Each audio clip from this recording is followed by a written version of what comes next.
We are in trouble. Manchester United are in trouble. Today, we lost to Brighton yet again, 3-1. And it's the fashion of how we lost that has absolutely just gotten me so mad. It has absolutely drained the body, the life out of me. Today in church, they were singing a song. We shall overcome. We shall overcome. Someday, my God, they need to pray for United. We need life saving miracle for this. Ragnick said this in 2022, I believe. He said, it's not cosmetic, it is an open heart surgery. And every single people, his own people, shamed him for saying that. In fact, fired him because he was meant to be a consultant for the club. Fired him at the end of the season.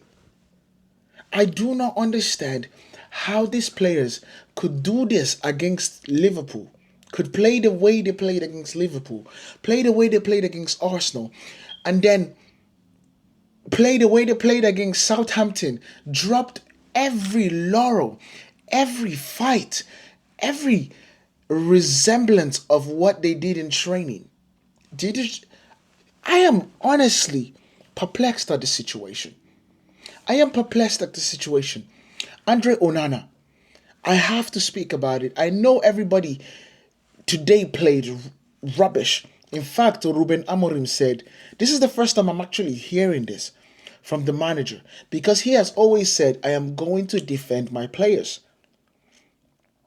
But he said it straight on today.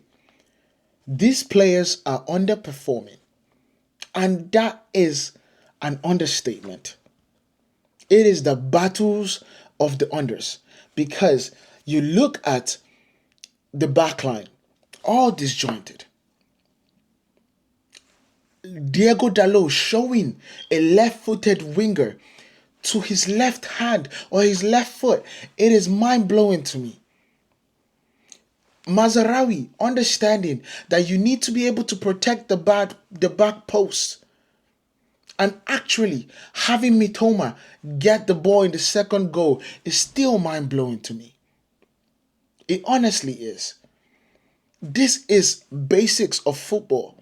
It is basics. You protect your back post. If it's a left-footed player, you show him to the bar line. Now, I'm not even going to blame Diego Dalot that much, because Dalot is a right winger and he is playing and protecting his weaker side. He's protecting his weaker side. That's why he's showing players and taking players to the bar line and not protecting the side that he feels that he's stronger at, which is his right foot. It is a problem. And then the midfield, honestly, we understand the relativism of Brighton's football. They will wait. They are confident enough to play under pressure. And that is what the former coach did. And Hotzler has absolutely continued. I do not understand how we are still dealing with the likes of these things right now. If Ineos want an example of the thing that we need to be, or we should not be at this point, look at this squad. Look at the way they played today.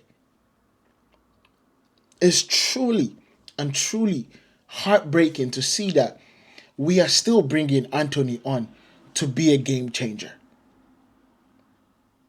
This is somebody that has a tap in and decides to fall on the ground.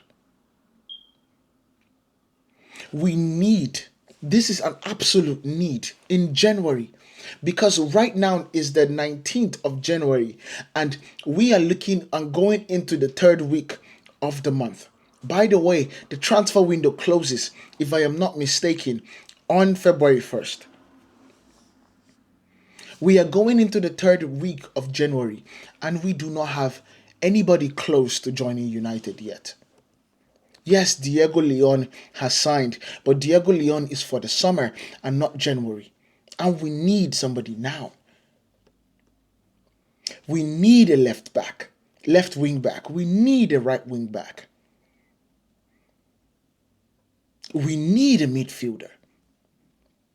Manchester City have the best squad in entire football, in the entire world of football, but just went into the market because they had a losing streak. A losing streak. They went into the market and strengthened their centre back positions with two defenders, two really good defenders, in Victor Reyes and the Uzbekistan defender, Kozanov.